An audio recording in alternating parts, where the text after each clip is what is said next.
Hi, friends. I'm Allie Harris, an artist and creative in Utah. Follow along with my creative projects, my outdoor adventures, and my outdoor sustainability and climate change and human rights advocacy as I build my design studio brand. Hey, crew. So, I've been working on a new pattern collection that I'm going to be uploading to Spoonflower soon. And something that I've been noticing is that as AI becomes more prevalent, people are craving handmade and connection. So, as an artist who does not use generative AI in my work, I wanted to share the story of this collection. So, if you're a nature and an outdoor adventure lover, this collection is for you. So, this pattern collection is based around an overlanding trip that my husband and I have gone on the last 2 years.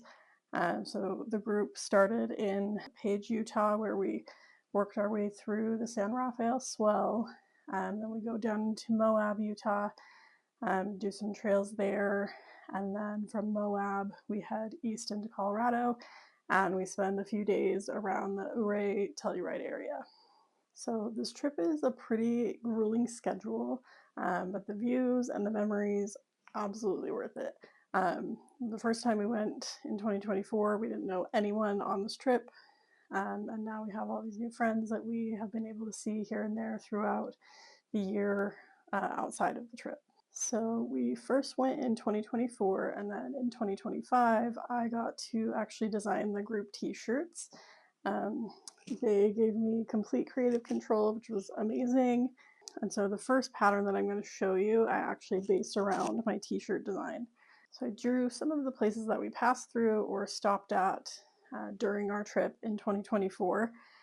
So this first panel, so it is this guy. So I actually had to do some searching to find this panel. We got a pretty late start in the day, so we didn't start this trail, which is the Devil's Racetrack Trail, until about 6 p.m. So by the time we got to this spot, it was already dark. Since it was already dark, the only reason that I could even see this formation was because there happened to be lightning. So I just have this memory of this big lightning strike lighting up. It was this hoodoo. And that was like, my husband didn't see it because he was driving. And I was like, no, I know we passed this. And so when I was getting ready to design for the t-shirts, I went and found a bunch of like YouTube videos of trail videos from this trail. And I had to scrub through so many of them to find the views that I was looking for. I ended up deciding to go kind of with one that shows the full formation. This formation is actually called the Twin Priests, but it was just, it was like I just had this memory and I was like, I know it was there and it was so cool. And so I had to go find it. And so then in 2025, when we went through that area, we actually were in daylight. And so I actually got to see it in the daytime in person. So that was cool. So the truck in this drawing is based around my husband's and my Tacoma, but there are also a couple of other similar red trucks in our group. The next panel is from the Moab portion of our trip. So in 2024, we also hit this portion during a thunderstorm.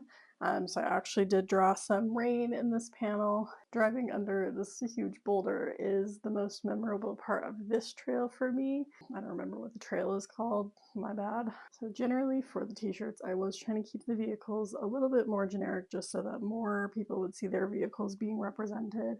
But I did have to give a nod to the two guys who organize and lead this trip. So this white Tundra with the mammoth sticker is one of their trucks. The last panel that I used in this pattern is after we crossed into Colorado. So we stopped at this cute little diner in Natarita, sorry if I'm saying that wrong, which had these really delicious plums on that were like ripe and ready on the trees outside the restaurant. Sadly, in 2025, we just missed them, which was very sad. But anyways, after we stopped at that little diner, we continued to wind our way towards Ophir, Colorado, which is where the next off-road portion of our trip was going to start. So most of the vehicles in our group are older vehicles that their owners have just built up for off-roading. And so a handful of the vehicles tend to have transmissions that get a little too hot, our Tacoma included, lol, on some of the highway portions, especially portions where there's like a lot of climbing at slightly higher speeds, that they tend to get a little hot. So as we wound our way towards Ophir, we had to make a couple of stops just to let transmissions cool down. And one of the spots that we stopped at was this random overlook, which, let me tell you, I was not sad. This view is peak. So back in 2024, I hadn't been to Colorado since high school, so I had forgotten why people love it so much. And this view just immediately reminded me. So the truck featured in this panel is the other trip leader. So he spent some time in the Philippines. So there is a little sticker. It's a little harder to see just because it's there's less contrast, but there is a little sticker on the back of his truck too. That is something from Filipino culture that's meaningful to him. I don't really remember what. Again, my bad. Anyway, there is one other panel on the shirt, this one at the top. But that panel appears in a different pattern from my Overlanding collection, so we'll talk about that one in the next video. If you want to follow along with the rest of this collection, be sure to like and subscribe. I'll see you in the next one. Bye!